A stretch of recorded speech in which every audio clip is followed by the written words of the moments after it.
현대 조명, 부품 소재 산업의 발전을 주도해온 필룩스의 노시청 회장님께서 품질도 문화다라는 주제로 또 좋은 말씀 들려주신다고 합니다. 노 회장님 큰 박수로 모셔볼게요. 안녕하세요.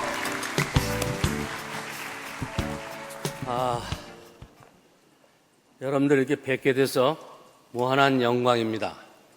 한국의 사실상 품질을 이끌어 가시는 분들, 리더들이 여기 다 모이셨는데 제가 여기 나와서 강의한다는 게 참 쑥스럽습니다. 그러나 양해하시고 그냥 한 귀로 듣고 흐르시고 좋은 영감을 챙기시면 좋겠습니다. 오늘은 저는 또 좀 다른 각도로 품질을 설명을 넓혀볼까 합니다. 제목이 품질도 문화다. 좀 이해가 안 되실지 모르지만 저는 이것을 좀 일찍이 느꼈어요. 왜 그러냐면 제가 중국 진출한 지가 한 24, 5년 됐습니다. 한중 수교전에 나갔는데 우리가 품질 관리하던 방법 갖고 하니까 그쪽에서 잘 안 돼요. 그 원인을 찾아보니까 문화 차이가 크더라 이거죠. 물론 우리처럼 품질 관리 활동도 했어요. 그러나 잘 안 되더라고요. 저희가 다른 각도로 많은 노력을 했어요. 본사 직원과 또 중국 직원을 교환 근무도 많이 시켜보고 오며 가며 많이 했어요. 한마디로 소통이죠. 그러다 보니까 품질이 올라가기 시작을 해요. 이 품질이 문화 수준에 비례하는구나. 저는 그때부터 관심을 갖게 됐습니다. 그래서 오늘 저희가 여러분들에게 말씀드리고 싶은 것은 고객의 수준이 우리 배고플 때 하고 지금 2만 불, 3만 불, 5만 불을 바라보고 있는 시대하고 많이 변했어요. 고객의 수준이 높아졌어요. 초기에는 배만 불러도 됐는데 이제 배고픈 것 같고 안 돼. 짜장면 집에 가면 이제 4,000원도 안 팔리니까 3,500원 받는 데도 있어요. 근데 팔이 날리고 있어요. 근데 여의도나 이런 데 가면요 10만 원, 20만 원짜리 식당 예약을 안 하면 못 가요.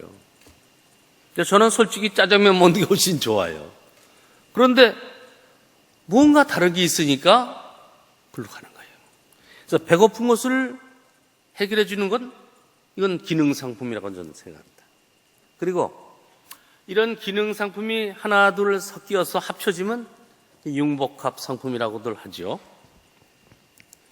그리고 여러 기능이 다 좋아서 갖춰져서 보기에 적합하면 그것을 문화상품이라고 합니다. 오감이 만족되는 거죠. 그 다음에 그것이 더 발전되면 그건 예술품이죠. 그래서 수준이 지금 우리 기능 상품을 좋아하던 시대에서 이제는 고객들의 수준이 높아졌어요. 그래서 그림값도 올라가지 않습니까? 자, 그런 면에서 품질의 정의도 맛있고 배부르면 되는 시대가 아니죠. 짜장면도 기능 상품에 속하지만 비싼 레스토랑 가보면 그거는 문화상품이에요. 인테리어도 있고 음악도 있고 서비스도 있고요. 뭐 여러 가지가 다 복합적이게 다 있지 않습니까? 그러면 우리가 이제 품질의 정의를 좀 달리할 때라고 생각이 되었습니다. 다시 말해서 고장 안 나고 불량 안 내는 게 이게 아니더라 이게. 아예 안 사주는데 뭐 먹다가 무슨 이상한 물질 나오지 않았다고 그래서 품질이 좋은 거냐? 그게 아니다 이거죠. 이제 품질의 정의가 올라가야 한다는 얘기죠. 자, 그래서 이제는 오감을 다 만족시킬 수 있는, 저는 여기 들어오자마자 여러분들의 품질 수준을 제가 한번 체크해 봤어요. 점심 먹고 좀 주무실 때가 됐는데 졸려올까? 졸려올 수도 있어. 몇몇 분 주무시더라고. 근데 노트북 할 때는 또 다 깨시더라고. 그런데 왜 그럴까? 따져보면 이 조명이 잠자기 딱 좋은 조명이에요. 예? 뭔가 갖출 건 다 갖추는데 뭔가 something strange한 게 있어요. 그렇죠? 또 제가 여기 서 있다 보니까 저를 카메라로 잡으면서 스포트를 때렸어요. 해야지. 할 수 없죠. 그런데 저 조명 전문가 아닙니까? 이렇게 하면 강의한 사람이 얼마나 불편한 줄 아세요? 여러분들을 지금 역광으로 보고 있습니다. 강의하는 게 대단히 힘듭니다. 그러면 다광원으로 해서 눈에 휘도를 주지 않고 간섭을 주지 않으면서 목적 달성할 수 있는 스마트한 게 있어요. 젠틀한 게 있어요. 아직 거기 못 이뤘어요. 제가 보니까 문화회관인데 그런 면에서 비판은 아까 뭐라고 그랬더라? 양념이라고 그랬나요? 신선한 바람입니다. 참고하시면 발전할 것 같아요. 자, 여러분들 제3의 물결 들어보셨죠? 누가 쓰셨습니까? 엘빈 토프로라고는 아실 거예요. 제4의 물결은 누가 썼습니까? 아직 쓴 사람이 없습니다. 제가 오늘 처음 얘기하는 겁니다. 농업혁명, 산업혁명, 사실 서비스혁명인데 정보화혁명, 여기까지는 우리가 다 알아요. 근데 이미 제3의 물결이 이제 흔적이 돼버렸어요. 이젠 서비스혁명이에요. 혁명이라는 단어도 좀 어울리지 않아. 이제 속도가 빨라졌어요. 서비스 폭발 시대가 됐어요. 혁명이라는 단어도 어울리지 않아요.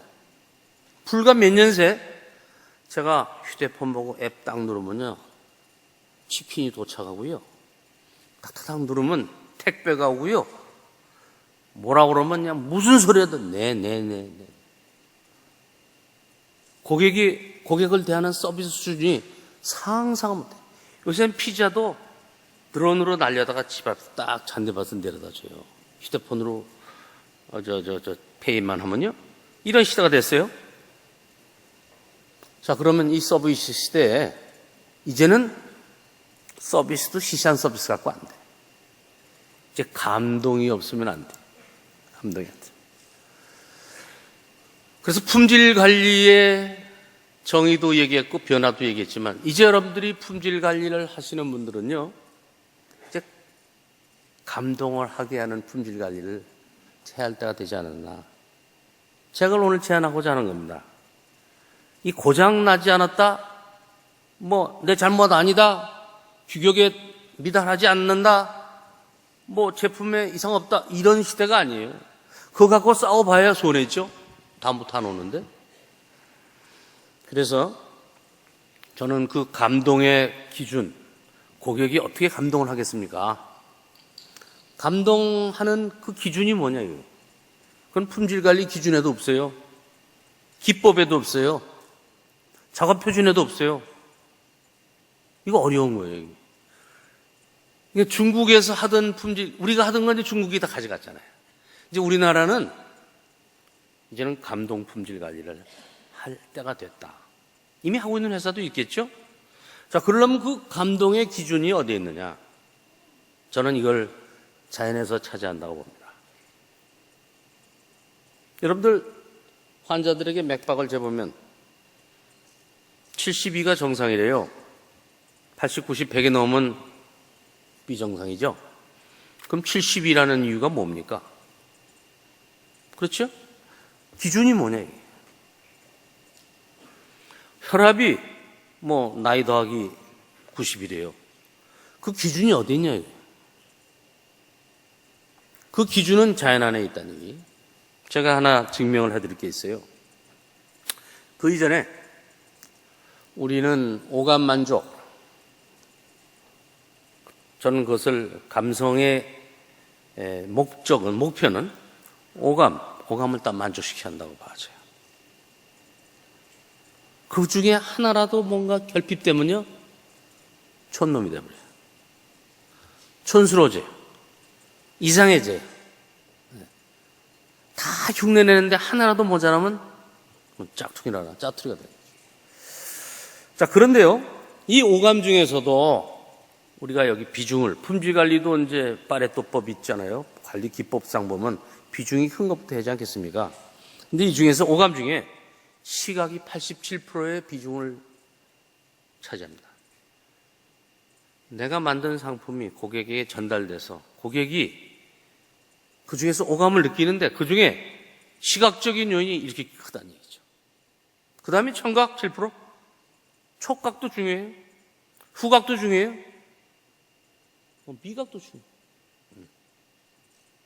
그럼 이걸 비중을 여러분들이 참고하셔서 품질 관리에 비중하겠죠.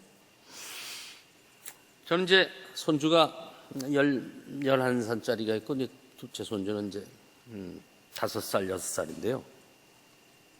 제가 작년에 송추의 내과에 가서 이 송사리를 처음 태어나서 보여줬어요. 이놈의 녀석들은 저를 보면은 장난감 사주는 기계로 합니다. 나를 좋아하는 게 아니라 나를 만나면 장난감 사주는 기계로 알아. 그래서 뭐 할 수 없죠, 뭐. 근데 내과에 가서 송사리를 처음 보는 순간 얘가 눈동자가 달라지는 거예요. 어떤 장난감을 보는 것보다 더 서프라이즈. 그러더니 이 송사리를 남이 잡은 걸 보니까 너무너무 놀래가지고 저거 하나만, 한 마리만 구할 수 없냐 이거죠. 그래서 페트병에다가 2-3마리를 잡아서 넣어줬어요. 그 뒤부터는 장난감 사준 거 다 내 동댕이 치고 이것만 붙들고 있어요. 근데 제가 본데 지가 언제부터 송사리를 알아봤다고 송사리에 되게 감동을 하는가. 그 다음에 얘가 집에 돌아가서 전화가 왔어요. 할아버지, 송사리 배가 위로 올라왔대. 죽으려고 그런 거죠. 너 큰일 났다. 너 혹시 병막에 잠궈놨냐? 물이 흐를까봐 잠궜대. 숨 못 쉬어서 그런 거야. 빨리 열어줘. 그거 열어놓고 그거만 쳐다보고 있는 거죠. 뻐끔뻐끔 죽을랑 말랑하다가. 그러다가 1시간 있다가 또 전화한대. 한 마리가 죽었대. 그 다음 2마리가 죽었대. 3마리가 다 죽고 나서 얘가 이제 곡소리를 하는데 무려 2시간을 넘도록 울더랍니다. 저는 거기서 도대체 지가 송사리가 무슨 인연이 있길래 송사리를 그 좋은 장난감보다도 더 좋아하는가. 지 애미애비 할애비가 죽어도 저렇게 2시간을 울지 않을 텐데 제가 무엇 때문에 송사리 때문에 저럴까? 깜짝 놀랐어요. 그 다음 장면 하나 더 보드릴게요. 저는 송추 쪽에 삽니다. 거기는 물이 맑아서 밤이면 반딧불이가 있어요. 반딧불이가 숲속에서 살살 다니는데 불빛이 반짝반짝해요. 얘가 또 태어나서 이거 처음 본 거예요. 처음 봤는데 눈이 땡 그러지는 거예요. 장난감 다 내 동댕이 치고 이것만 보는 겁니다. 그래서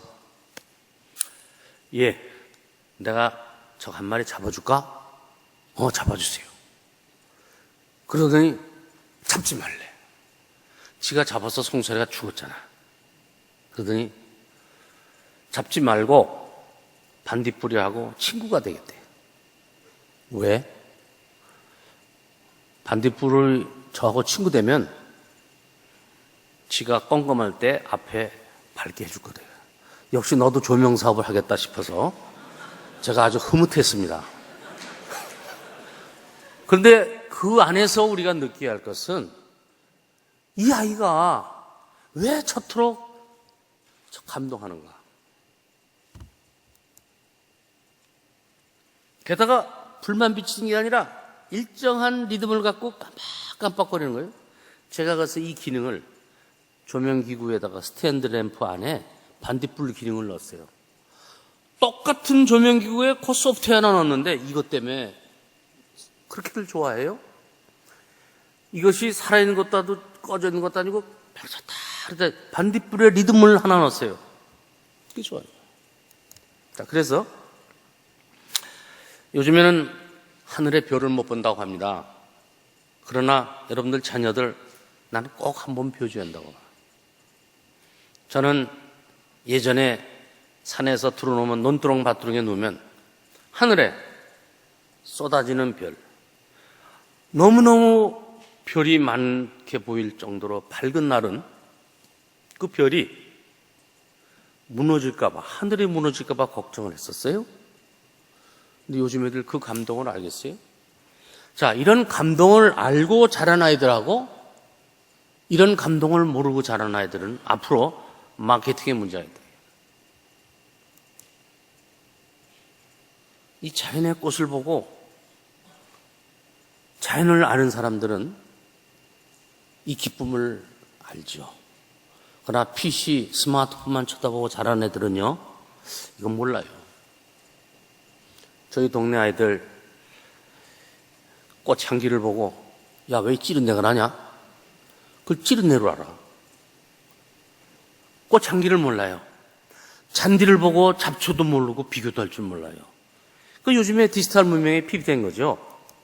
아마 지금 밤낮이 바뀌신 분들은 사실 어젯밤에 너무 빛에 노출되셔서 생체 리듬이 망가진 거예요. 그 자는 게 아니에요, 사실은. 저는 그걸 알아요. 이 자연을 우리가 잘 알아야 제품에 이 기능을 넣어야 한다는 얘기입니다. 이런 거 보면 여러분들 집 생각, 고향 생각 나죠? 이런 것, 이게 이 감성에 관한 문제입니다. 여러분들의 상품의 품질에 자연과의 인간과의 관계에 있어서의 긴밀한 이 팩터가 있는데 그걸 찾아서 그 제품에 심어놓으면요, 왠지 모르게 좋아요. 그 이유는요, 우리가 정보와 지식 공부는 전두엽으로 들어가지만 우리 선조들이나 아버지나 어머니가 이 자연 속에 얻어진 경험은 이 측두엽에 들어가 있어요. 그 DNA에 들어있어요. 자, 우리는 그것을 상품에 담아내는 이제 그런 일을 이제 하나하나 해야죠. 그러려면은 자연을 연구해야 합니다. 자연을 보여줘야 합니다. 지금 자연을 모르고 디지털 상품, 디지털 게임 이것만 하면요, 폭력으로만 가고 윤일병 같은 일만 벌어지고 뭐 이상한 데로 막 돌아가는 거예요. 그 다음에 두 번째로는 인문학을 연구했는데, 인문학은 딴 거 아니죠. 사람에 대한 연구죠. 사람에 관한 연구죠. 여러분들, 인간을 누가 만들었는가? 인간에 대한 품질 관리를 위해서는 사용자 매뉴얼을 누가 만들었나? 한번 좀 생각해 보셔야 돼요. 그것대로 살아야 돼? 지금 자동차를 샀는데 제가 제일 고통을 겪는 게 중고차를 샀어요. 캠핑차 만들려고. 사용자 매뉴얼이 없어요. 그러니까 이만저만 불편한 게 아니에요. 우리가 인문학을 이제 다들 뭐 그런 관심 갖잖아요, 벌써. 히피아라서 인간과 상품과 자연과의 관계를 우리가 찾아내지 않으면 이젠 품질 관리에 한계가 있다는 얘기죠. 그 다음, 오감을 분석해야 돼. 하나하나를 할 게 아니라, 저는 여기 들어와서 제가 강의할 장소니까 강사실 가기 전에 한번 샥 돌아봤어요. 왜? 품질 관리에 사전에 해야 돼. 품질 관리를 음향이, 잔향이 얼마나 돼? 흡음이 어떻게 되나? 조명은 어떨까? 마이크는 어떨까? 온도, 습도는 어떨까? 나 위에 옷을 입을까 말까? 더울까 안 더울까까지 생각하고, 여러분들의 자리는 어떨까? 이거 다 분석을 해야 됩니다. 그게 오감을 분석하는 거예요. 상품에도 기능만 보면 안 돼.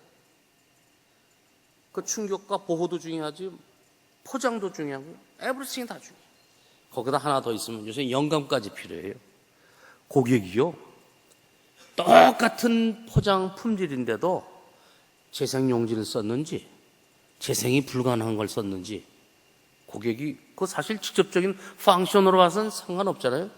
그런데 친자연적, 친환경적인 포장물을 택하는 율이 80% 넘는데 이건 오감의 수준을 뛰어넘는 거예요. 우리가 품질 관리를 여기까지 손을 대줘야 돼. 물건 안 사면 혼일 아니에요? 그 다음에 감성 경영을 해야 감성 품질 관리가 되고요. 우리 경영도 이런 직원들 그저 콘크리트 바닥에서 제품만 갖다가 탁탁탁 조립해서 비싸게 말아먹고 빨리 치고 나 이거 가지고는 이젠 안 되는 시대가 됐잖아요. 저는 최근에 아니야 다 간혹 그래. 요즘에 다이소 가면 1,000원짜리 샵 있잖아요. 요새는 뭐 2,000원, 5,000원도 있더라만. 거기 가서 한 3, 40분 가만히 서 있으면요. 미래가 보여요. 이거 제조업 이런 식으로 하면은 굶어 죽게 땅을 맞겠다. 가위 하나가 아주 칼날도 날카롭고 도금도 하고 거기다 플라스틱 손잡이도 있고 제법 좋아요. 구부러지고 말이죠. 거기다가 게토밭인가 포장까지 해서 중국산 만들어서 유통해서까지 와가지고 디스플레이에서 판매 다 하는데 1,000원이야 1,000원. 근데 그거 아마 현지에서는 3, 400원밖에 안 했을 거예요. 그래도 남는데 많이만 팔리면 그거 우리가 해서 되겠어요? 우리는 이제 품질의 기준, 고객과의 관계 새로운 정립을 하고 그 사람들에게 감동할 수 있는 상품 그거를 해야지 누군지도 모르고 사기만 해주세요 하는 거하고 다르잖아요 이제. 자, 그러면 감성 품질 관리 방법은 어떻게 할까? 뭐 여러 가지가 있죠. 오감을 나눠서 분석하셔야 돼요. 기능도 한번 저희 회사 준공식에는요 제가 한 10년 전 얘기예요. 건물 잘 줬죠. 그러나 왔다 가신 분들은 뿅 가. 왜 그러냐? 저는 감성 인테리어를 했어요. 오시는 분들은 오셨지만 저는 그 안에 비밀이 있어. 인테리어 하나하나도 중요하지만 거기에 후각, 미각, 청각, 조명 모든 엔터테인 요소를 오감을 나눠서 품질 관리를 디자인을 했어요. 온도 습도도 물론이고 특별히 그날은 음향도 아주 좋은 진공관 스피커를 크게 안 틀고 여기서 들으면 이런 노래가 저로 가면 저런 노래가 다 걷는 바닥도 기가 막히게 촉감 좋게 해주고요. 그 다음에 조명은 또 조명 전문 회사니까 잘 해놨고 그 다음에 마지막으로 그냥 옥상에 올라가서 습기 온도 조절은 물론이고 거기에 우리 회사에 맞는 냄새까지 만들어서 공중에다 쏟아부었어요. 오감을 다 분류해서 분석을 했어요. 그때 왔다 가신 분들이 다들 전문가 아니에요. 최고 수준의 호텔 또는 인테리어 설계자들 나오셨는데 거기까지는 생각 다 못 하셨던 것 같아요. 그런 거 보면요. 이제 우리 상품에 이제 고객한테 감동을 시키려면 그 안에 촌스러운 거 하나라도 있으면 안 돼요. 오감 중에 뭐 하나라도 부족한 게 있으면 다 헛일이에요.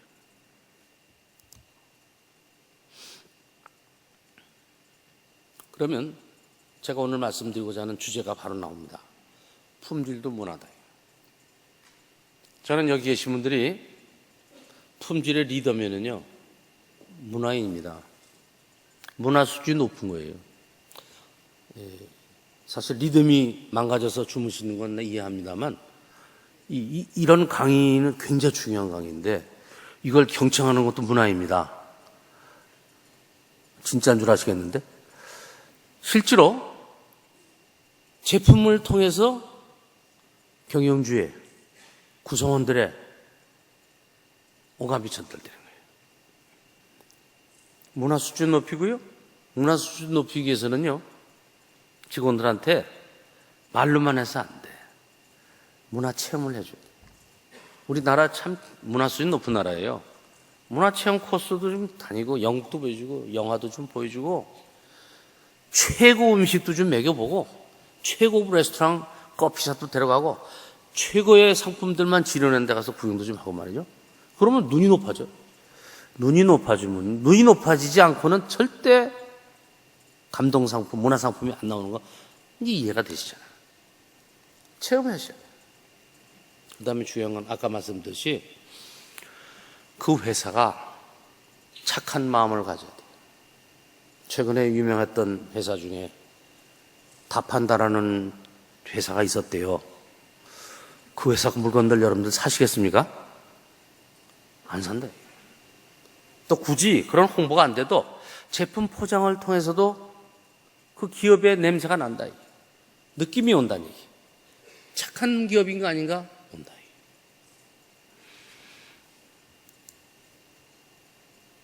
저희가 하고 있는 중에 한두 가지 좀 설명할까 합니다. 저희가 뭐 조명하는 회사니까 뭐 조명을 문화 수준으로 끌어올려야겠다 뭐 그런 생각도 있습니다만 고객들을 향하여 우리도 뭔가 착한 일을 하자. 요새 낙지도 착한 낙지가 잘 팔린다는데 착한 짓을 한번 하자. 그래서 저희가 박물관을 만들어 봤더니 세상에 박물관을 참고할 만한 전 세계 박물관이 없더라고요. 그래서 애를 먹었는데 이거 해놓으니까 고객이 감동을 많이 해요. 이걸 또 만들어 놓고 보니까 세상에 빛의 공예가 현존하는 공예 중에서 가장 급성장하는 공예더라고요. 이걸 위해서 저희가 빛공예 사진 공모전을 한 12년 전부터 했어요. 그걸 가지고 많은 퍼블리싱을 하고 알려줘서 이제 빛공예 방지법을 만드는데 저희가 주도도 했어요. 빛의 공예가 얼마나 큰지조차도 몰라요. 저는 아마 여러분도 관심 갖는 계기가 됐으면 좋겠어요. 그런 걸 자꾸 알리니까 착한 기업이다 이런 생각이 이어지는 것 같아요. 그 다음 저희가 어린이날 축제는요 한 몇만 명이 오요. 이거 벌써 3년째 하고 있어요. 뭐 경기 북부 쪽이니까 거기 좋은 군부대 많아요. 탱크, 장갑차, 군무기 다 군복 체험까지 다 해서 저희 회사 마당에 탱크가 여러 대가 들어오고 무기 전시하고 무공 특수훈련하고 이분들 보여주니까 이거 뭐 경기 북부니까 가능한 거예요. 그러다가 조명도 예술이 될 수 있어요. 그래서 예술가들에게 기술 지원을 많이 줘서 저희가 예술 작품을 할 수 있는 수준은 안 되고 고객들에게 그걸 자꾸 보여줬어요. 그랬더니 1년, 2년, 3년, 4년 오니까 우리나라 라이팅 아트 분야에 뜬 사람이 벌써 많아. 그러니까 그분들이 뜨니까 저희도 칭찬을 받는 거예요. 아까 말씀드린 빛공예 사진 공모전은 이 사진을 통해서 돈 없으니까 이걸 가지고 이게요 우리 혼자 했었어요. 다 서울시가 하다가 이제 환경부가 같이 조인하자 하다가 최근에는요 전 세계인이 참여해서 이 세계적인 사진 공모전으로 발전했어요. 저는요 이거 잘 되면 회사는 뭐 잘 될 수 있다고 봐야지. 기업은 말입니다. 돈 벌려고 하면 고객이 뭔지 알아. 옳은 일, 선할 일, 착한 일을 하는데 애쓰면요 기업이 우리의 미래를 보장해 주는 거죠. 그래서 이런 디자인 공모전도 저희 현자 안 하고 고객들하고 항상 수시로 같이 호흡하면서 하니까 이게 좋은 게 뭐냐면요 고객의 마켓 레스폰스를 미리 체크할 수가 있어요. 그래서 이런 짓을 또 많이 합니다. 그 다음에 저희 회사는 이런 연수원인데 연수원은 뭐 아리키는 게 아닙니다. 저희의 목표와 직원들의 목표를 튜닝해 주는데 꿈을 서로 튜닝해 주는 연수원이에요. 네. 저희 직원들은 아까 우리 홍 장관님도 영화 보셨습니다만 저희 회사 전 직원들은 사업 계획을 10분짜리 영화로 발표를 해야 돼요. 그 시무식 때는 한 30여 개 봅니다. 우리 품질관리 부서는 영화 촬영 부서의 비중이 60%입니다. 이제 말로 안 돼. 영화로 찍어서 다큐멘터리 만들어서 불자동차가 화재나 현장을 가서 알아보니까 우리 제품 때문에 불났단 말이야. 불나는 거 상상도 못해. 그걸 중국어로 인도네시아 말로 영어로 더빙해서 나눠주면 품질관리 효과가 아주 용이해. 그러고 전달이 확실하다. 문화로 전달하니까요. 저희가 사실은 이번 주 금요일 토요일 드리밍 콘서트를 합니다. 라이팅 콘서트. 이건 고객에게 저희가 1년에 한 번 저희가 갖고 있는 모든 기술을 총동원해서 한 14회째 하는데 이건 정말 고객들을 위해서 어디서 볼 수 없는 이런 일을 저희가 저지르고 있는데 이게 그런 것 중에 하나의 일환입니다. 자, 결론을 내리겠습니다. 이제는 품질의 영역을 우리가 생각부터 넓혀야 한다. 좋은 느낌이 좋은 품질입니다.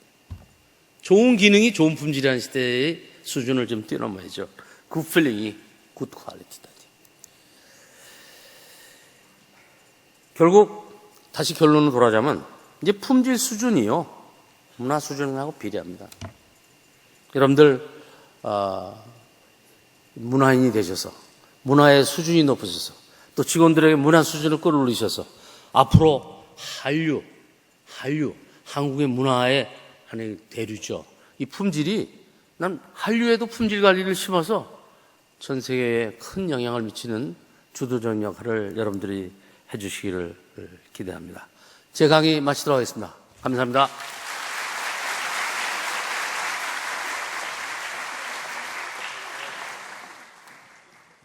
네, 노시청 필룩스 회장님의 강연 들었습니다. 감성 품질 관리, 정말 품질로 감동을 준다는 말씀을 해주셨는데 지금부터는 경품으로 감동을 안겨드리겠습니다.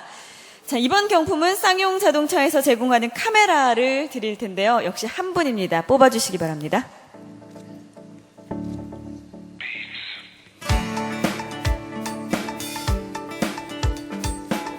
(1512번) 1512번 어디 계신가요? 안 계신가요?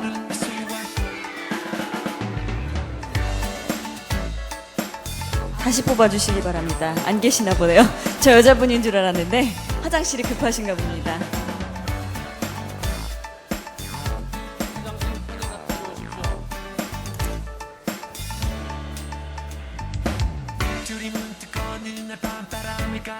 (548번) 548번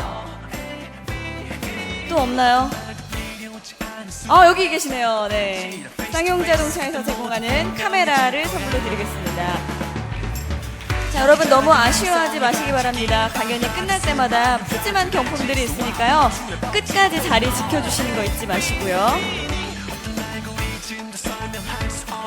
네, 기념 촬영 함께 하겠습니다.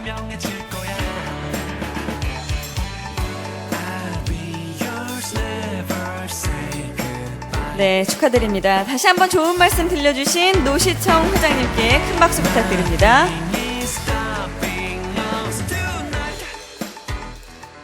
자, 계속해서 두 번째 품질 강연이 이어지겠습니다. 이번에는요, 자연을 삶의 한복판으로 끌어들여서 굉장히 절제된 언어로 우리에게 감동을 선사해주는 대한민국 대표 시인이시죠. 김용택 시인의 이야기, 자연이 말해주는 것을 받아쓰다 함께 들어보겠습니다. 여러분 큰 박수로 맞아주시기 바랍니다.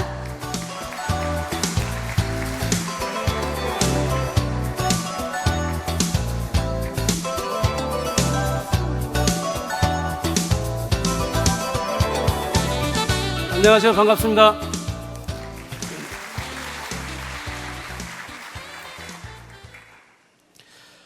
저는 전북 임실읍에서도 굉장히 멀리 떨어져 있는 한 30분 차를 타고 가면 덕진면이라는 조그만한 마을이 있는데 덕진면 소재지에서도 한 40분쯤 걸어가면 장산이라는 조그만한 마을이 있습니다. 옛날에는 35가구까지 있었죠. 지금은 한 10가구 정도가 살고 있습니다.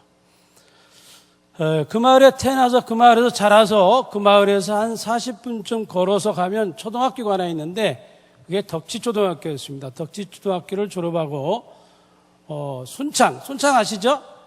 순창하면 또 뭐가 유명합니까? 하여튼 먹을 것들을 계속 찾으세요. 이게 비문화적인, 음식도 문화는 문화죠. 순창에는 누가 유명하냐면 김병로 선생님이 유명합니다. 김병로 선생님이 누군지 모르죠 또? 김병로 선생님이 김종인 전 행복추진위원장 새누리당 그분의 할아버지입니다. 초대 대법원장이죠. 순창에서 순창중학교와 순창농림고등학교를 졸업하고 다시 덕지초등학교 선생이 됐습니다. 선생님이 한 학교에 5년밖에 못 있기 때문에 덕지초등학교 5년 있다가 이후대학교에 가서 1년 있다가 얼른 덕지초등학교로 와서 5년 있고, 뭐 그림이 나오나요? 안 나오는데. 5년 있다가 또 갈 때가 되면 이후대학교에 가서 1년 있다가 얼른 덕지초등학교로 오고, 또 가라고 하면 갔다가 1년 있다 얼른 오고, 이렇게 해서 제가 6번째 덕지초등학교로 왔습니다. 그래서 2008년도에 그만뒀습니다. 덕지초등학교를 몇 년 다녔습니까? 여기 머리가 좋으신 분들이 와서 계신 걸로 알고 있는데, 덕지초등학교 몇 년 다녔죠? 36년을 다녔습니다. 대답을 안 하면 제가 진도가 안 나간다고 그랬죠? 저는 초등학교 교사를 38년 정도 했습니다. 시골에서 오랫동안 살았죠. 제가 태어나고 자란 마을에서 태어난 집에서만 평생을 살았습니다. 제가 그 초등학교에 근무하면서 2학년만 주로 가르쳤습니다. 2학년을 한 26년 가르쳤습니다. 제가 2학년을 가르칠 때에는 아이들이 다 도시로 가버리고 3명, 4명, 어쩔 때는 2명, 어쩔 때는 1명을 가르칠 때가 있었습니다. 3명 가르칠 때가 제일 좋죠. 1등, 2등, 3등까지 밖에 없습니다. 꼴등이 없다는 게 얼마나 좋은 일입니까? 어떤 애는 1명이 졸업한 때가 있어요. 졸업생이. 자, 상상을 해보십시오.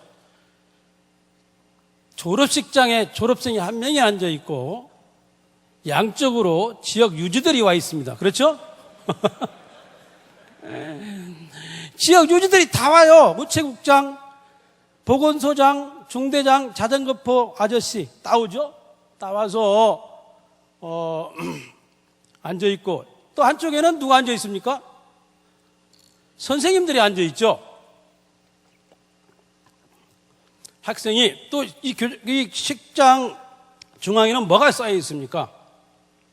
상품이 쌓여 있죠. 상품이 20몇 가지 정도 됩니다. 이 상품을 한 학생이 다 받아가요. 얼마나 좋겠어요. 이게 상을 계속 받아요. 상품이 너무 많기 때문에 못 들고 가. 그래서 경운기를 가지고 와서 가져갑니다. 2학년을 하도 오래 가르치다 보니까 아버지도 가르치고 아들도 가르쳤습니다. 그럴 거 아니에요? 계속 한 학교에 있기 때문에. 하는 짓이 지혜배우고 똑같아요. 공부도 저가 아버지만큼만 합니다. 놀랍게도. 2학년을 가르치면서 너무 많은 것들을 배웠습니다. 교육은 자기 교육입니다. 가르치면서 동시에 배우는 거죠. 우리는 가르친다는 생각 때문에 가르침을 받는 사람과 가르침을 하는 사람 사이에 갈등이 너무 골이 깊어집니다. 그런데 가르치면서 배운다고 생각하면 소통이 자연스럽게 저절로 이루어져 버리는 거죠. 교육은 자기 교육이었습니다. 무슨 말이냐면 삶이 교육이어야 된다. 삶이 공부여야 된다. 그 말입니다. 공부를 따로 하지 않고 여러분들이 하루하루 살아가는 직장 그 자체가 삶이 공부인 거죠. 직장은 돈을 벌러 다니기도 하지만 돈을 벌러 다니는 것보다 공부를 하러 다니는 걸로 이렇게 생각을 하셔야 됩니다. 그래야 직장을 그만두고 나와서도 그 일을 계속할 수가 있습니다. 2학년 때 뭘 배웠냐면 정직과 진실을 배웠습니다. 정직과 진실이 통하는 세상이 거기 있었습니다. 놀랍게도 아이들은 진심이 통했습니다. 내가 이 세상의 제일 아름다운 삶의 모습은 정직과 진실이 통하는 세상입니다. 우리들이 다 잃어버렸죠? 정직과 진실을 얘기하면 병신 쪼다같이 병신이 되는 거죠. 근데 놀랍게도 우리들이 지금 살아온 과정을 보면 우리 사회가, 우리가 사는 현실이 삐그덕거리고 엄청난 일들이 많이 벌어지는 이유는 딱 하나입니다. 정직과 진실이 사라져버린 거죠. 정직과 진실을 알게 되면 두려움과 무서움이 없어집니다. 우리는 그걸 잊어버리고 사는 거죠. 정직과 진실이 통하기 때문에 진심이 통하는 거죠. 여러분들이 결혼 안 하신 분 손 들어보세요. 결혼 안 하신 분들 정말 잘하셨습니다. 결혼한 옆에 어른들 물어보세요. 정말 지금 자기 아내와 자기 남편과 진심이 통하는 삶을 살고 있냐고 물어보세요. 지금도 자기 안 사람하고 자기 남편하고 진심이 통하는 분 손 들어보세요. 그럼 도대체 왜 살아? 정리할 때가 된 거죠? 놀라운 일입니다. 진심이 통하지 않는 삶은 빈 껍데기입니다. 진심이란 내가 마음을 주면 마음을 받는 거죠. 저쪽에서 마음을 주는 거죠. 정직과 진실이 통하고 마음을 줄 수 있는 사회, 마음을 담는 사회, 마음을 담아서 저짝으로 줄 수 있는 사회, 저짝에서 내 마음을 받는 사회가 가장 아름다운 사회입니다. 저는 그걸 배운 거죠. 정직과 진실이 통하기 때문에 아이들의 삶은 진지하고 진정성이 있습니다. 우리들이 다 잊어버린 것들을 아이들은 다 가지고 있는 거죠. 우리들이 그렇게 중요하게 생각했던 것들을 다 버렸는데 놀랍게도 초등학교 2학년 아이들이 그 정직과 진실이 통하고 진심이 내 마음을 얹어서 주면 그 아이들이 내 마음을 받았던 거죠. 이건 어길 수가 없는 것이고 이 세상의 가장 아름다운 삶입니다. 우리들이 그걸 잃어버린 거죠. 정직과 진심이 통하기 때문에 아이들은 진지하고 진정성이 있습니다. 진지한 거죠. 아이들은 놀 줄을 압니다. 아이들이 가장 많이 질문하는 게 뭔지 아세요? 초등학교 아이들이, 여러분들 초등학교 다닐 때 선생님한테 가장 많이 하는 질문 뭐였는지 아세요? 선생님 나가서 놀아도 돼요입니다. 노는 거죠. 선생님 나가서 놀아도 되는 거예요. 우리는 놀 줄을 모릅니다. 어른들이고 아이들이고 특히 중고등학교 아이들 노는 걸 다 뺏어버렸어요. 노는 줄을 모르기 때문에 상대방을 이해하지 못해요. 상대하고 생각과 행동을 고치고 바꿔서 맞출 줄을 모르는 거죠. 나 혼자만 하는 겁니다. 이건 놀라운 일이야. 내 생각과 행동을 바꾸고 고쳐서 저 상대하고 맞출 줄을 모른다 그 얘기죠. 생각을 맞추는 것이 품질을 잘 만드는 겁니다. 대중들에게, 사람들에게 생각을 맞춰 아무것도 아니야. 진실을 주고 진심을 주고 생각을 맞춰주는 거죠. 나 혼자 하는 게 아니라 아이들은 놀 줄을 아는 거죠. 진지합니다. 아이들에게 나가 놀아 그러면 애들이 노는 걸 보면 놀랍게도 애들은 명상 따위는 안 합니다. 사색과 명상 안 해요. 끊임없이 뛰어서 움직입니다. 몸으로 부딪히는 거죠. 자연과 부딪히고 인간과 부딪히고 마음과 마음이 부딪혀서 생각을 고치고 바꿔서 맞춰가는 겁니다. 이게 품질이에요. 아까 저 앞에 강연하신 분이 저와 뭐 비슷한 생각을 하고 계시지만 어쨌든 그렇게 아이들이 진지한 거죠. 나가서 노는 걸 보면 손에 아무것도 없어. 놀랍게도 어른들은 뭔가 가져야 재미가 있는데 이 아이들은 손에 아무것도 없어도 마구 뛰어다니면서 행복한 거죠. 놀라운 일이야. 아무것이 없는데 뛰어다니면서도 행복해요. 계속 운동장 떠다니죠? 놀죠? 가만히 앉아있는 놈은 한 놈도 없어. 다 움직이는 것이. 뭔가 맞추는 거죠. 바람과 맞춰야지, 추위와 맞춰야지, 친구와 맞춰야지, 다 맞추는 겁니다. 진정성이 있고 진지합니다. 자, 이런 아이들에게 제가 글을 가르쳤습니다. 글쓰기를 가르친 거죠. 글쓰기를 하면, 글쓰기라고 얘기하면 사람들이 다 시와 소설, 문학만 생각하는 거예요. 근데 놀랍게도 책방에 가서 보면 문학은 15%도 안 됩니다. 세상에 모든 살고 있는 사람들이 다 글을 쓰며 살았던 거죠. 글이란, 글을 쓰는 사람은 어떤 사람이냐면 자기가 하고 있는 일을 자세히 보는 사람만 글을 씁니다. 자기가 하고 있는 일을 자세히 보다 보면 생각이 일어나기 때문에 그 생각을 정리한 거죠. 그러다 보면 자기가 하는 일이 더 자세히 보이고 더 잘 알게 되고 더 잘 하게 되는 겁니다. 그러니까 글쓰기란 문학을 하는 게 아니고 자기가 하고 있는 일을 자세히 보게 하고 자기가 하는 일을 잘 도와주는 일을 하는 게 바로 글입니다. 그래서 2학년 아이들에게 글을 가르쳤습니다. 2학년 아이들 개념이 없죠? 우리 사회에 개념이 없는 연령층이 두 층이 있습니다. 초등학교 2학년하고 중학교 2학년입니다. 개념이 없죠? 개념이 없다는 말은 논리를 세울 줄 모른다는 겁니다. 논리가 없다는 거죠. 자, 2학년 아이들은 정치적인 용어, 사상적인 용어, 종교적인 용어, 문학적인 용어, 사회적인 용어를 못 알아듣습니다. 그래서 어떻게 글을 가르쳤냐면 한 그루 나무를 정합니다. 자기 나무를 정해주는 거죠. 자기 나무를 정하고 자기 나무에서 일어나는 일을 쓰도록 하는 겁니다. 아이들이 나무를 정하죠? 그러면 그날부터 잔소리를 하기 시작합니다. 나무 봤어? 안 봅니다. 계속해서 잔소리 하는 거죠. 나무를 보고 온다. 자기 나무를 안 보는 겁니다. 계속 잔소리하면 어느 아침에 놀다가 자기 나무가 눈에 띄겠죠?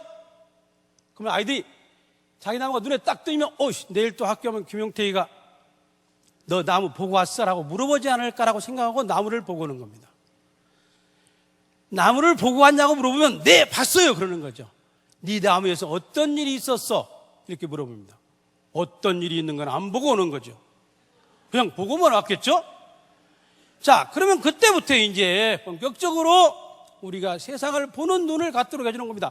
나무에서 어떤 일이 일어났는가를 보고 와라 그렇게 얘기합니다. 그러면 아이들이 집에 놀다가 자기 나무가 눈에 띕니다. 눈에 띄면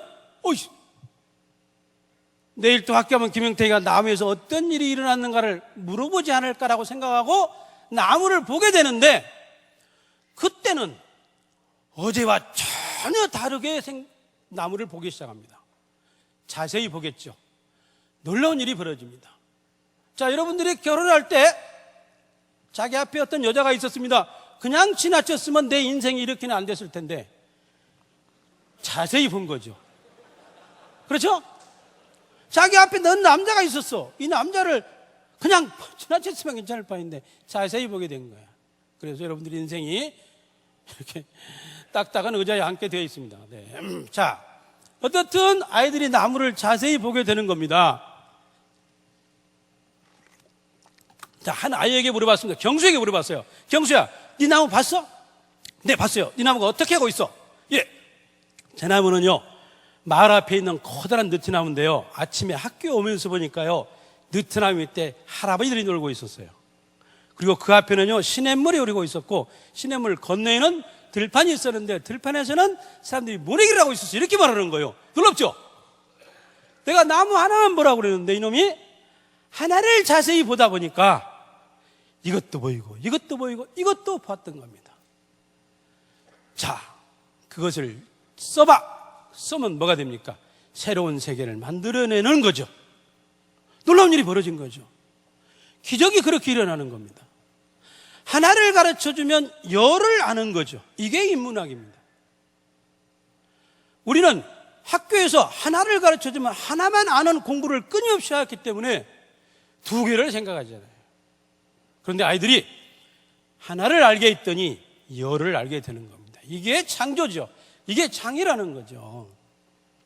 자, 자세히 보아야 무엇인지 알게 되는 겁니다. 무엇인지 알아야 이해가 되는 거죠. 이해가 되어야 그것이 비로소 내 것이 되는 겁니다. 지식이 내 것이 되는 거죠.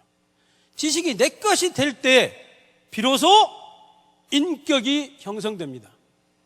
인격이란 지식을 통해서 세상을 귀하고 소중하게 가꾸려고 하는 마음이 인격인 거죠. 그러니까 공부를 많이 하면 훌륭한 사람이 되어 있어야 돼요. 공부를 많이 하면 도둑놈이 되어 있는 게 아니고 공부를 많이 하면 훌륭한 사람이 되어 있어야 된다 그 얘기죠. 이게 우리가 조선시대부터 계속 공부한 겁니다. 우리가 조선시대 때 과거 시험을 뭘로 봤죠? 시험을 뭘로 봤습니까? 다 어른들이 이렇게 벙어리가 됐어.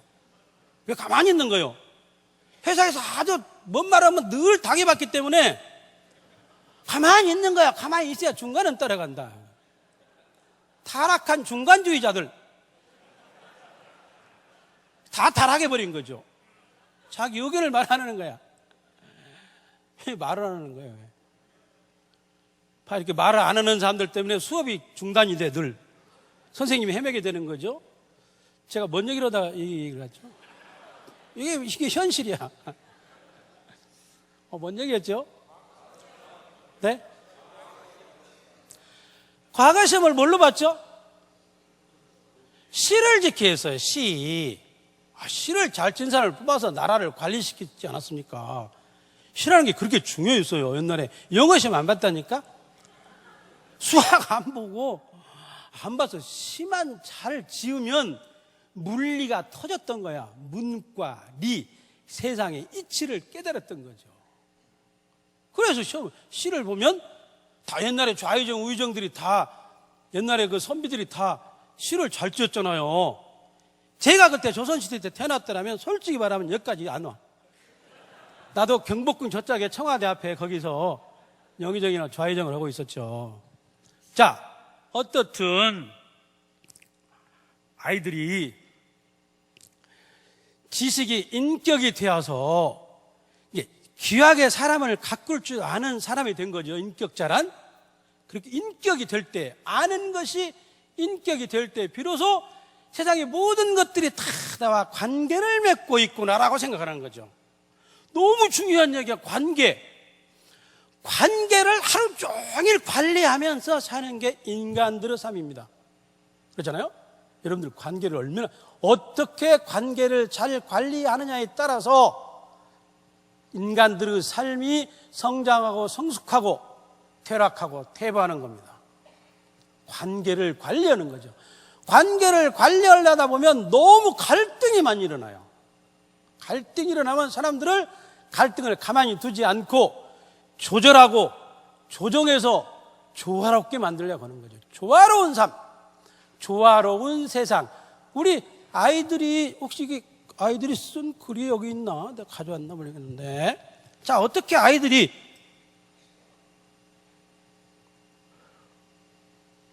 이게 뭐 이상한 뜨지도 않네요.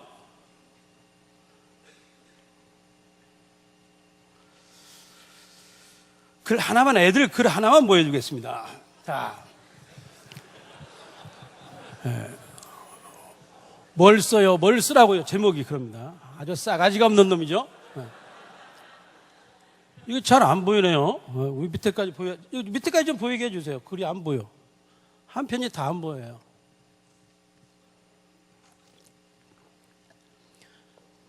자, 갈등을 조절하고 조정해서 조화롭게 하려면 또 갈등이 일어나는데 그 갈등을 관리하는 거죠. 자, 제목이 뭘 써요? 뭘 쓰라고요? 라는 시입니다. 씻어라. 뭘 써요? 씻으라고. 뭘 써요? 씻어서 내라고. 네. 제목은 뭘 써요? 네 맘대로 해야지. 뭘 쓰라고요? 밑에는 뭐라고 써있냐면 한 번만 더 하면 죽는다 이렇게 써져 있습니다. 정말 잘 썼죠? 애들이? 잘 정리를 잘 하는 거죠. 나하고 갈등을 이 성민이라는 놈이 우리 동네 살아요. 우리 동네 사는 이놈 새끼가 글을 안 쓰고 놀고 있었어요. 내가 성민으로 씻어라 그랬더니 나보고 뭘 써요? 하도 나보고 뭘 써 계속 그래서 한 번만 더 하면 죽는다 이렇게 쓴 거죠. 자, 보세요. 쥐는 나쁜 놈이다. 먹을 걸 살짝살짝 다 가져간다. 그러다가 쥐가 먹고 죽는다. 그래서 대단하죠? 이제 한 편만 보여드리겠습니다. 자, 이게 어떻게 아이들이 생각을 논리적으로 정의했나. 여름이라는 시입니다. 대단하죠? 여름, 이제 눈이 안 온다. 여름이니까. 자, 이유 있으신 분 손 들어보세요. 자, 이유가 없을 때 우리는 이것을 예술이라고 말합니다. 삶을 완벽하게 정리한 거죠. 자, 정리를 하다 보면, 정리하면 늘 여러분들은 날마다 정리를 하죠? 정리하면 새로운 곳으로 나갑니다. 새로운 곳으로 자, 조회를 하고 종회를 하고 회의를 하는 이유는 그동안에 있었던 일을 정리하고 또 새로운 일을 하자고 회의를 하는 거잖아요. 정리를 해야 새로운 곳으로 나갑니다. 새로운 것들은 사람들한테 관심과 공감과 감동을 가져옵니다. 우리가 산업화 시대가 막 시작됐을 때 70년대, 80년대, 90년대까지는 모든 것들이 다 새로웠습니다. 바가지도 새로 만들지 다 새로 만들었어. 사람들이 박을 심어서 박을 타다가 갑자기 장에서 플라스틱 바가지를 사니까 너무 편리한 거예요. 감동하는 거죠. 관심을 갖고 공감을 하고 감동을 했던 겁니다. 근데 2000년대에 넘어오면서 별로 새로운 것이 없습니다. 새로운 게 별로 없어요. 다 만들었던 것을 거듭거듭 새롭게 업그레이드해서 만들 뿐이죠. 그래서 새로운 것들을 관심과 공감을 벗어나서 이제 감동을 줘야 된다 그 얘기죠. 감동은 말로 되는 게 아니고 눈으로 보여주는 게 아닙니다. 감동은 느끼고 스며들어서 내 생각과 행동을 바꿔줍니다. 감동이야말로 생각과 행동을 바꿔서 우리가 사는 세계를 바꾸는 거죠. 자, 이렇게 새로운 것들이 감동을 주는 것들, 우리 삶에 감동을 주는 것들은 어떤 것들이냐? 살아있는 것들입니다. 살아있어야 되죠. 생생해야 되죠. 생동감이 넘쳐야 되죠. 과자도 살아있어야 되고 바가지도 살아있어야 되고 신도 살아있어야 됩니다. 자, 살아있는 것들은 어디에 있냐? 자연에 있습니다. 나무, 한 그루 나무는 언제 보아도 완성이 되어 있습니다. 완성품이죠. 산은 언제 보아도 완성이 되어 있습니다. 강물은 언제 보아도 완성이 되어 있는 거죠. 우리가 자연 속에 들어가면 편안한 것, 완성된 작품이 우리들에게 편안함을 주는 이유는 딱 하나입니다. 그것이 완성이 되어 있기 때문에 편안하죠. 자연 속에 들어갑니다. 흘러가는 또랑물에 앉아서 발을 담그고 흔들리는 나뭇잎을 바라보는 거죠. 편안하죠.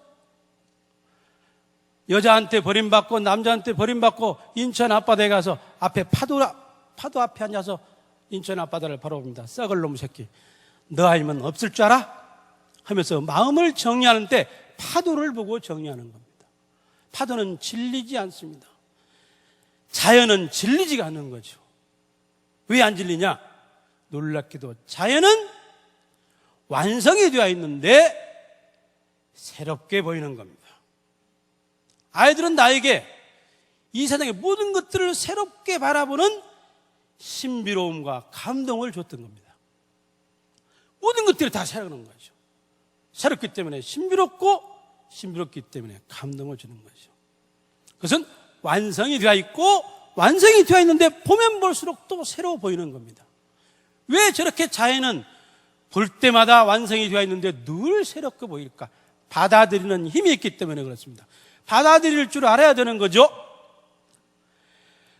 지위가 높을수록 안 받아들입니다. 안 받아들이기 때문에 문제가 생기는 거죠. 밑에서 젊은 직원들이 하는 걸 받아들이질 않아. 나무 얘기를 안 들어. 죽어도 나무 얘기를 안 들어. 지위가 높아질수록 나이가 들수록 나무 얘기를 안 들어. 우리가 사는 세상에 가장 인생을 잘 사는 사람들의 특징이 딱 두 가지가 있습니다. 하나는 나무 얘기를 잘 듣고 그 말이 오르면 내 생각과 행동을 찾고 바꿔가는 거죠. 바꾸고 고치고 맞춰가는 겁니다. 또 하나는 자기가 하는 일을 자세히 들여다보는 사람이에요. 자연은 늘 완성되어 있고 늘 새로운데 왜 그러냐면 받아들이는 힘이 있기 때문에 그렇습니다. 나무가 가만히 있다가 바람이 불면 바람을 받아들여서 전혀 다른 모습을 보여줍니다. 눈이 오면 눈을 받아들고 전혀 아까와는 전혀 다른 새로운 모습을 우리들에게 창조해서 보여주는 거죠. 결국은 받아들이는 힘이 있을 때에 자기 자신을 새롭게 세상에 우뚝 세울 수가 있고 새로운 것을 창조할 수가 있는 거죠. 받아들이지 않으면 절대 새로운 것을 만들 수가 없습니다. 그래서 위로 올라갈수록 나이가 들수록 나무 얘기를 잘 밑에 있는 사람들을 잘 들여야 되는 거죠. 저는 네 가지 것을 중요하게 생각하면서 살았습니다. 시간이 다 됐습니까? 제가 시계가 없어서. 다른 사람들도 다 늦게 좀 시간이 지났잖아요.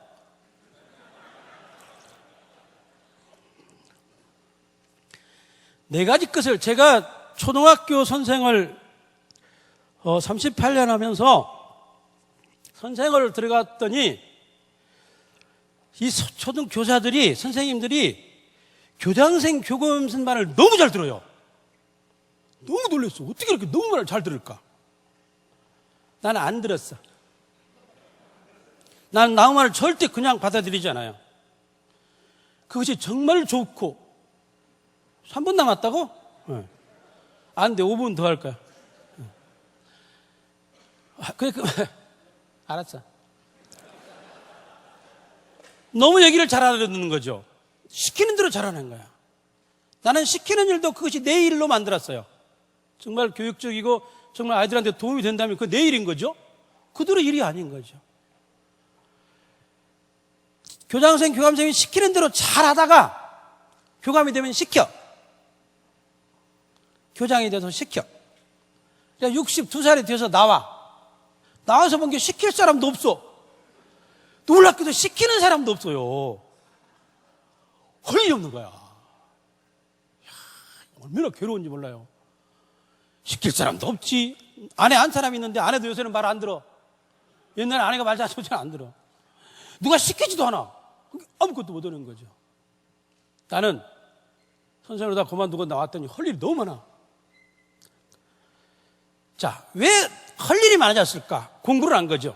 이건 너무 중요한 얘기입니다. 평생 공부한 거죠. 너무 공부가 재밌어. 세상에 전부 의혹투성이야. 또 의문투성이야. 저는 일찍 자고 일찍 일어납니다. 8시 반에서 9시 사이에 자요. 도대체 왜 집에를 안 들어가려고 하냐고. 왜 집에를 안 들어가려고 그래요? 이 남자들, 아우, 정말 지독해. 집에를 안 가. 안 사람은 또 집에를 남자가 일찍 들어오면 싫어. 아유, 나는 반문화가 없어. 도대체 우리나라처럼 일을 이렇게 죽어라 하고 왜 일을 그렇게 죽어라고 12시까지 해야 하는지도 모르고 일을 해. 정말 행복해요? 12시까지 할마다 이러면 도대체 뭐 하자고 그런 거야. 나는 좀 돈을 조금만 벌고 퇴근 6시, 7시 때 퇴근하고 집에 가라고 하고 싶어. 여러분, 약 올린 얘기지만 저 새끼 지금 아무것도 모르는 새끼가 저런다고 그렇겠지만 너무 중요한 거죠. 일찍 자고 일찍 일어나. 3시에 일어나. 여러분들 집에 들어올 때지요? 여러분 3시 들어오잖아. 3시 들어와. 나 3시에 일어나. 오늘 아침 2시 반에 일어났어. 일찍 자니까 일찍 일어나는 거죠. 난 친구들도 없어. 그냥 안 사람하고 같이 잘 얘기하고 놀면 돼. 안 사람을 친구로 잘 사귀면 돼. 너무 거 사귀지 말고 자기 거 사귀어. 잘 사귀면 돼요. 일어나서 뭘 하냐? 신문을 봐요. 신문 3개를 봐. 서울서 나온 신문 하나. 2개 참. 가장 진보적이라고 생각하는 사람들이 만들어. 자기들이 막 엄청 진보적이라고 생각하고 만들어요. 그 신문 하나. 가장 보수적이라고 생각하는 사람들이 만든 신문이 또 있어요. 자기들이 막 어마어마한 보수야. 그래서 어마어마한 진보와 어마어마한 보수들이 만든 신문을 봐요. 그리고 전라북도에 나온 신문 하나를 봐. 3개를 자세히 보죠. 자세히 보고 내부에 들어가서 모든 신문의 헤드라인 기사를 봐. 그리고 컬럼과 사설과 인터뷰 기사를 봐요. 신문을 안 보면 우리가 사는 세계가 어디로 가는지 몰라. 나도 몰라. 더울 거야. 다른 사람 다 더 있잖아. 우리 약간 알았어. 미안해. 얼굴도 이쁘게도 생겼네. 자, 공부를 하는 거죠. 평생 공부하는 겁니다. 또 중요한 환경을 생각하는 삶입니다. 모든 강연자들이 한마디로 딱 하는 건 다 똑같이 하는 말은 이제 예술적 감성이야말로 우리가 사는 세상을 지배한다는 말이었습니다. 아까 그분도 그랬죠. 무슨 전등 만드시는 사장님? 감동. 예술적 감동인 거죠. 예술인 거죠. 모든 게 다 디자인인 겁니다. 자, 마지막으로 중요한 건 부부간에 행복하게 사는 겁니다. 해가 넘어가면 집으로 가야 되고 집에 가서 밥 먹어야 돼. 부부간에 앉아서 행복하게 사는 모습을 보여줘야 돼. 행복해야 아이들이 행복을 보고 자라. 아, 나도 커서 저렇게 살아야 되겠다. 부부간의 가정이 행복하지 않으면 절대 창의적이고 창조적인 생각 안 나와. 이제 우리는 다 잊어버렸던 해가 넘어가면 집으로 돌아가는 그 하찮은 삶의 가치를 찾아야 돼. 행복을 찾아야 된다 그 말이죠. 행복할 때 여러분들 머리는 이 세계를 넘나듭니다. 창의적이고 창조적인 생각들이 왕성하게 일어날 겁니다. 감사합니다.